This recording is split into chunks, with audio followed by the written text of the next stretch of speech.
So in the last lecture, we studied that is integrated circuit. So integrated circuit means what? That is nothing but IC. That is usually used in each and every electronic circuit, which is nothing but silicon chip. On single silicon chip, number of electronic components are mounted. So in market there are different types of ICs are available. On screen I shared different types of ICs. Then next I explained that is classification of IC. Classification of IC, that is based on application, based on fabrication technique, based on technology, and based on device count. In based on application, that is subdivided into linear IC and digital IC. Then based on fabrication technique, that is monolithic IC and hybrid IC. Then next classification part, that is based on technology. So on technology, there are two subtypes, that is BJT and MOSFET. That concept we will study in next chapter. Then based on device count, device count means what? There are different types of devices, that is SSI, MSI, LSI, VLSI, and ULSI. In last lecture, I explained this concept, that is scale of integration. So scale of integration means what? That is on single chip there are number of electronic components are mounted. So as per classification based on device count, first we studied that is SSI.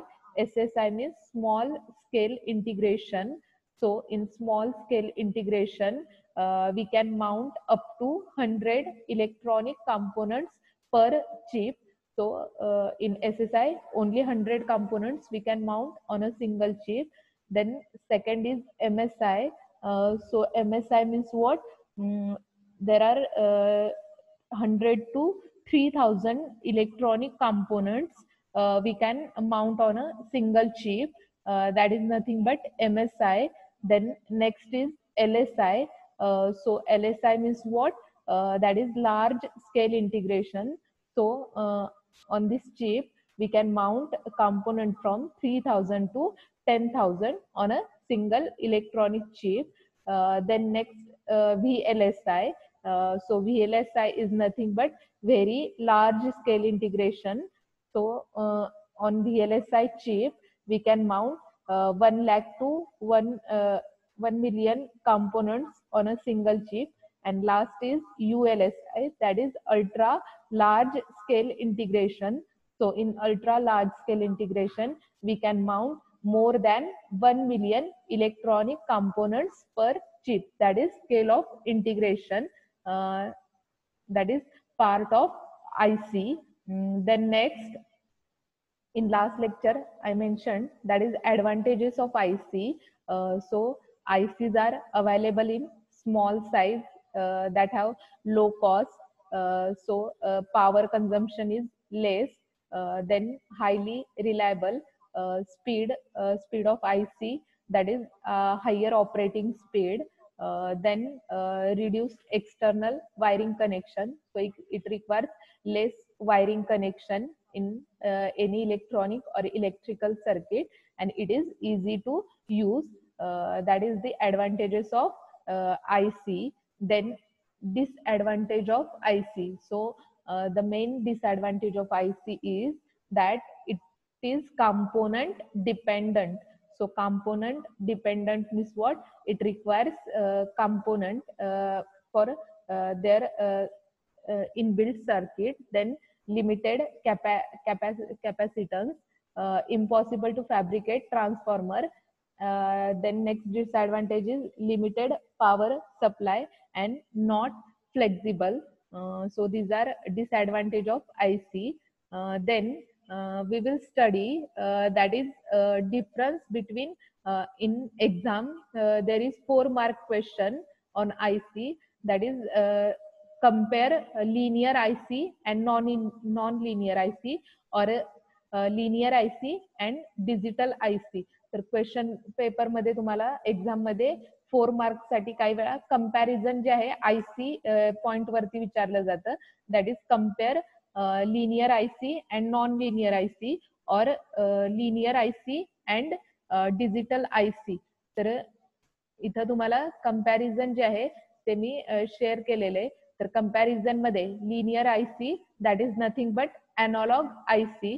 तर analogue IC is nothing but your linear IC, and digital IC or non-linear IC. तर non-linear IC is nothing but digital IC. तर linear IC जे आहेत त्या तुमच्या analog ICs असतात, आणि non-linear IC जे आहे that is your digital IC. किंवा digital IC विचारलं असेल तर digital IC is nothing but non-linear IC.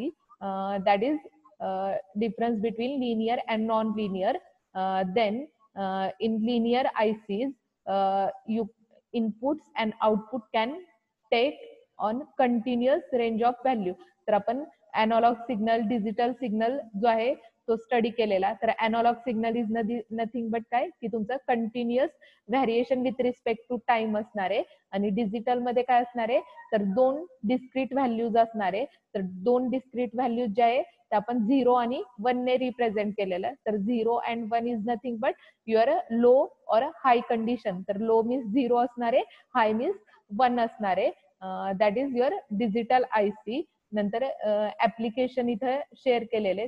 तर एनालॉग आयसी जे आहे that is used in aircraft, space, vehicles, radar, PLL that is programmable logical circuits मध्ये, ऑसिलोस्कोप मीन्स CRO. तर CRO मध्ये तुम्ही काय linear IC as well as non linear IC use करता. तर डिजिटल आयसी किंवा नॉन लिनियर आयसी जे आहे ते ऍप्लिकेशन इथं नोट केलेलं आहे. That is used in microprocessor, computer, clock, digital watches and calculator. तर एखाद्या इलेक्ट्रॉनिक सर्किट मध्ये तुम्ही at a time linear IC as well as non linear IC जे आहे ते इम्प्लिमेंट करू शकता. तर linear IC and non linear IC. तर मायक्रो प्रोसेसर जो आहे ऍप्लिकेशन त्याची तुम्हाला मार्केटमध्ये लिनियर आयसी पण अवेलेबल असते, नॉन लिनियर आयसी पण अवेलेबल असते. तर linear means what analog IC पण अवेलेबल अँड डिजिटल आयसी जी आहे ती पण मार्केटमध्ये अवेलेबल असते. तर as per your circuit requirement तुम्ही लिनियर और नॉन लिनियर आयसी जी आहे ती काय करणार आहे तर सर्किटमध्ये इम्प्लिमेंट करणार आहे. Then next is the design requirement are more drastic as compared to digital IC. तर याच्यामध्ये डिझाईन जी आहे लिनियर आयसीची दॅट इज मोर कॉम्प्लिकेटेड असते as compared to digital IC. Then digital IC मध्ये that is less drastic as compared to linear IC. Then next differentiating point जो आहे that is design requirement सांगितली. Then next comparison point जो आहे that is it is commercially available as a operational amplifier. तर ऑपॅम्प circuit मध्ये तुम्ही काय करता मोस्टली ऑपॅम्प सर्किट जे आहे, ऑपॅम्प मीन्स ऑपरेशनल एम्प्लिफायर सर्किट जे आहे ते तुमचे एनालॉग आयसी वरती डिपेंड असतात, किंवा व्होल्टेज मल्टिप्लायर सर्किट असेल, व्होल्टेज कंपॅरेटर असेल, रेग्युलेटर असेल, मायक्रोवेव्ह असेल किंवा एम्प्लिफायर असेल. तर that mostly depends on linear IC किंवा एनालॉग टाईप मध्ये डिपेंडंट असतात. देन डिजिटल आयसी जे आहे तर डिजिटल आयसी जे आहे that is available as microprocessor chip, then memory chip, analog to digital chip, digital to analog chip, and logic gates, then also flip flop, counter, register. तर वेगवेगळे application जे आहे ते इथे रिप्रेझेंट केलेले आहेत की तुमचं analog as well as digital type मध्ये आयसी जे आहे मार्केटमध्ये अवेलेबल असणार आहे. Then next is that is it consist of very less number of transistor as compare to digital IC. तर एनालॉग आयसी मध्ये ट्रान्झिस्टर कॉम्पोनंट की जो आपण नेक्स्ट युनिट मध्ये स्टडी करणार आहे. तर एनालॉग आयसी मध्ये ट्रान्झिस्टर कॉम्पोनंट जो आहे तो लेस नंबर ऑफ ट्रान्झिस्टर जे आहे ते सर्किट मध्ये यूज केलेले असतात. देन इन डिजिटल IC मध्ये there is more number of transistor. तर नंबर ऑफ ट्रान्झिस्टर जे आहे ते डिजिटल सर्किट मध्ये जास्त यूज केलेले असतात आणि अॅनालॉग सर्किट मध्ये very less number of transistor use. तर अॅनालॉग मध्ये तुमचे लेस ट्रान्झिस्टर असतात आणि डिजिटल मध्ये मोर ट्रान्झिस्टर जे आहे ते तुम्ही यूज करता. देन ऍप्लिकेशन जे आहे ते ऍप्लिकेशन शेअर केलेले आहेत. अॅनालॉग IC असेल किंवा डिजिटल IC असेल, that is nothing but linear IC असेल किंवा नॉन लिनियर IC असेल. तर तुम्ही मोबाईल फोन मध्ये तुमची IC जी आहे तर सिंगल चिप वरती काय की तुमचे नंबर ऑफ कंपोनेंट्स जे आहे ते माउंट केलेले असतात. That is nothing but your analog IC. तर ऍप्लिकेशन जे आहे ते मी शेअर केलेले आहेत की कम्प्युटर असेल, सर्व्हर असेल, वर्क स्टेशन असेल किंवा डिजिटल क्लॉक असतील, सेलफोन असेल, रोबोटिक सिस्टीम असेल, टेलिकम्युनिकेशन सिस्टीम असेल. तर इन जनरल जे काही तुम्ही इलेक्ट्रॉनिक्स इक्विपमेंट ऑब्झर्व करता त्या प्रत्येक इक्विपमेंट मध्ये काय की तुमचे नंबर ऑफ कंपोनेंट्स जे आहे ते सिंगल चिप वरती माउंट केलेले असतात. That is nothing but IC. तर IC जे आहे ते आपण वेगवेगळ्या ऍप्लिकेशन मध्ये यूज करतो. तर IC पॉइंट जो आहे तो इथं संपलेला आहे. तर आपलं फर्स्ट युनिट जे आहे that is electronic components and signal जे आहे फर्स्ट युनिट संपलेलं आहे. तर या चॅप्टर मध्ये की आपण काय काय स्टडी केलं की बेसिक जे आहे कंपोनंट जे आहे. तर या चॅप्टर मध्ये कंटेंट जे आहे ते शेअर करते परत एकदा. तर याच्यामध्ये की फर्स्ट युनिट मध्ये आपण काय active and passive component study केले. तर active and passive components means what? Active means what? They does not require external power for their operation, and passive means what? They require external power for their operation. तर त्याच्यानुसार passive component जे आहे ते आपण 3 passive component detail मध्ये study केले. That is resistor, capacitor, inductor. तर प्रत्येकाचं आपण फंक्शन, युनिट, सिम्बॉल आणि कलर कोडिंग चार्ट स्टडी केला. तर resistor means what?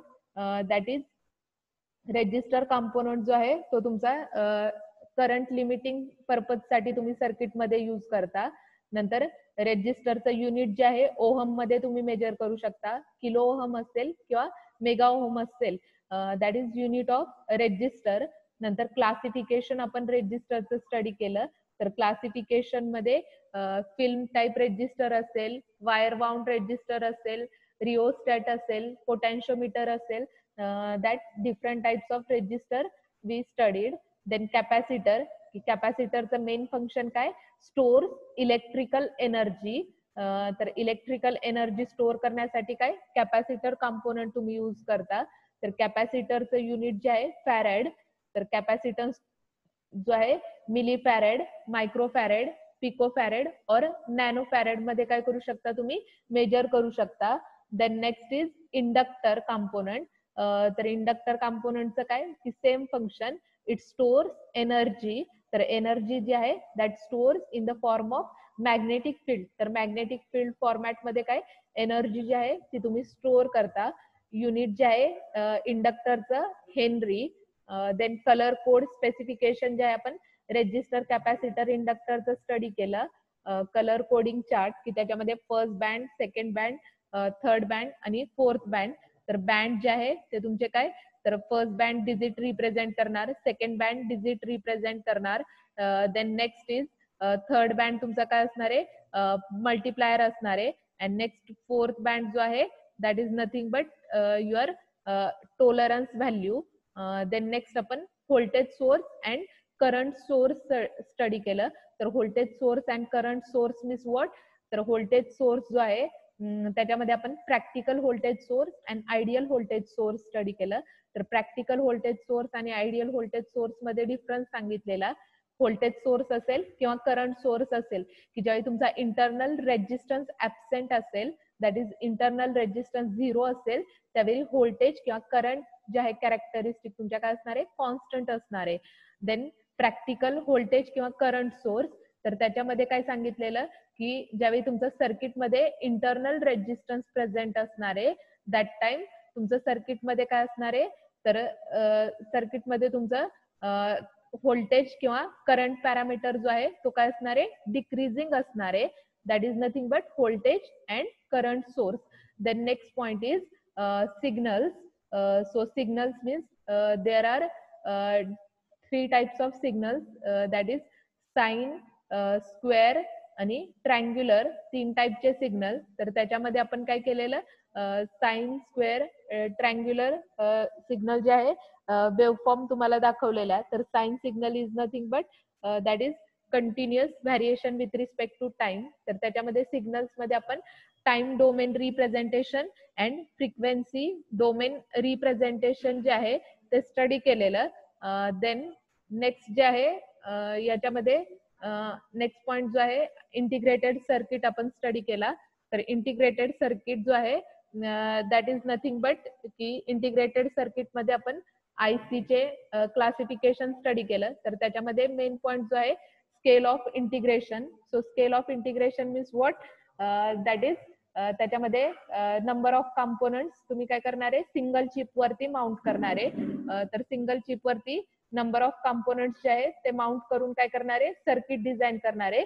That is nothing but integrated circuit. तर इंटिग्रेटेड सर्किट कन्सेप्ट जो आहे तो आपण स्टडी केला. So all this points we covered in first unit, that is electronic components and signals. तर तुम्हाला 12 मार्क्स साठी फर्स्ट युनिट आहे. देन आपण नेक्स्ट जे आहे सेकंड युनिट पासून सेकंड युनिट जे आहे ते स्टार्ट करणार आहे. तर फर्स्ट युनिट मध्ये सगळ्यांना लक्षात आलंय फर्स्ट युनिट सगळ्यांना लक्षात आलंय ना? चॅट बॉक्स मध्ये यस ऑर नो शेअर करा. फर्स्ट युनिट जे आहे दॅट इज तुमचा इलेक्ट्रॉनिक कंपोनंट्स अँड सिग्नल जे आहे ते आपण स्टडी केलं. नंतर आपण सेकंड युनिट स्टार्ट करणार आहे. तर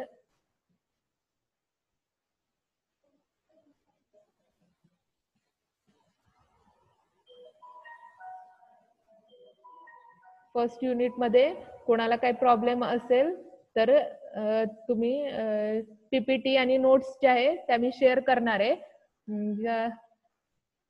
तर याच्यामध्ये आपण नेक्स्ट जे आहे सेकंड युनिट जे आहे ते स्टार्ट करणार आहे.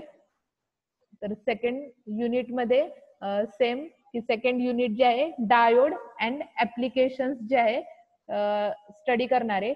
तर डायोड अँड ऍप्लिकेशन्स जो आहे 12 मार्क्स साठी तुमचा चॅप्टर आहे.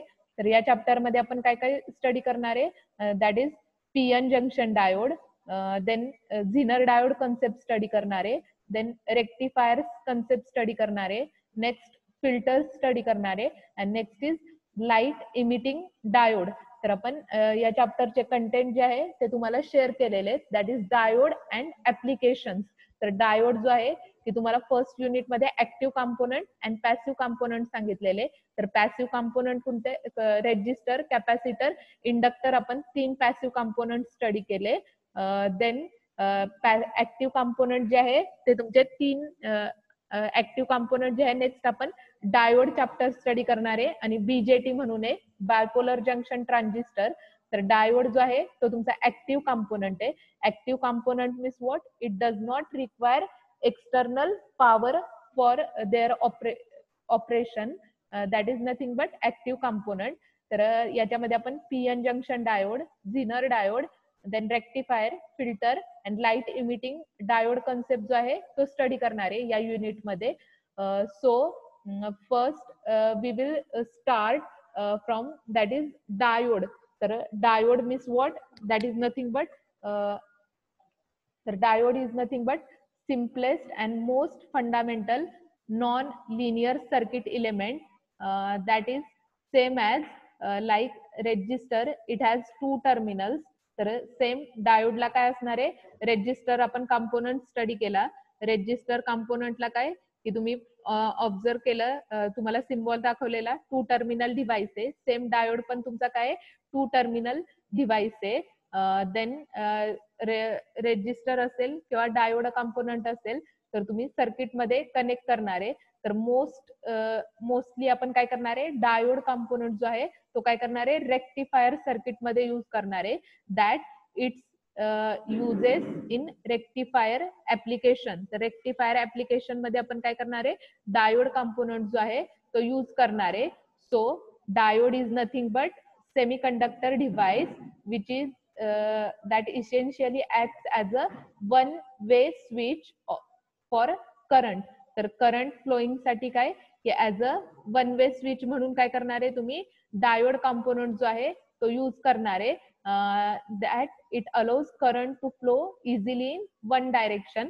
तर करंट फ्लोईंगची डायरेक्शन जी आहे ती तुमची काय असणार आहे, वन वे डायरेक्शन असणार आहे. एकतर फॉरवर्ड करंट फ्लो होणार आहे सर्किटमध्ये किंवा बॅकवर्ड करंट जो आहे तो सर्किटमध्ये फ्लो होणार आहे. That is nothing but your current flow direction.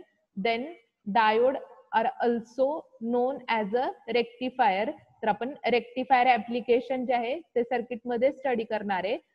That because तर रेक्टिफायरचं मेन फंक्शन काय आहे, that it converts alternating current that is AC into pulsating direct current. That is एसीचं कन्वर्जन डीसी मध्ये. तर अल्टरनेटिंग करंटचं कन्वर्जन डीसी करंट मध्ये conversion साठी तुम्ही काय करता, रेक्टिफायर जो आहे रेक्टिफायर कन्सेप्ट यूज करता. तर आपण रेक्टिफायर जो आहे तो डायोड कंपोनंट जो आहे तो यूज करून काय करणार आहे, इम्प्लिमेंट करणार आहे. तर डायोड कंपोनंट जो आहे तो इथं मी स्क्रीनवरती शेअर केलेला आहे. तर हा जो आहे तो तुमचा ऍक्च्युअली आपल्या लॅबमध्ये जो अवेलेबल डायोड कंपोनंट आहे हा तुमचा डायोड कंपोनंट आहे.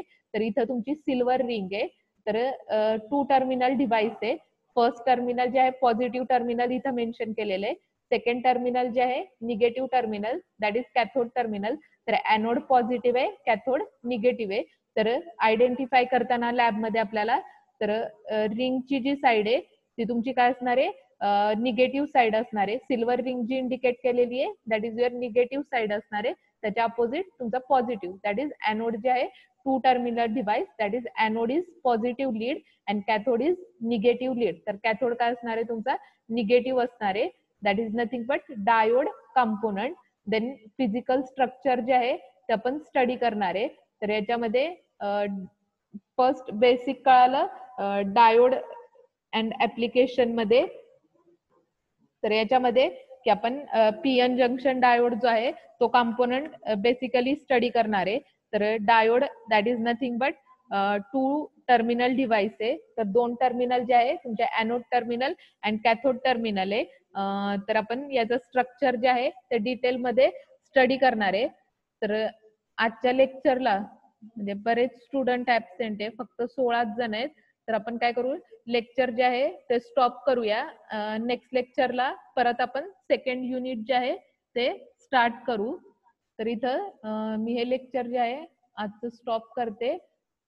नेक्स्ट लेक्चर पासून सेकंड युनिट जे आहे ते आपण पहिल्यापासून स्टार्ट करणार आहे. फर्स्ट युनिटचा सगळ्यांनी स्टडी करा.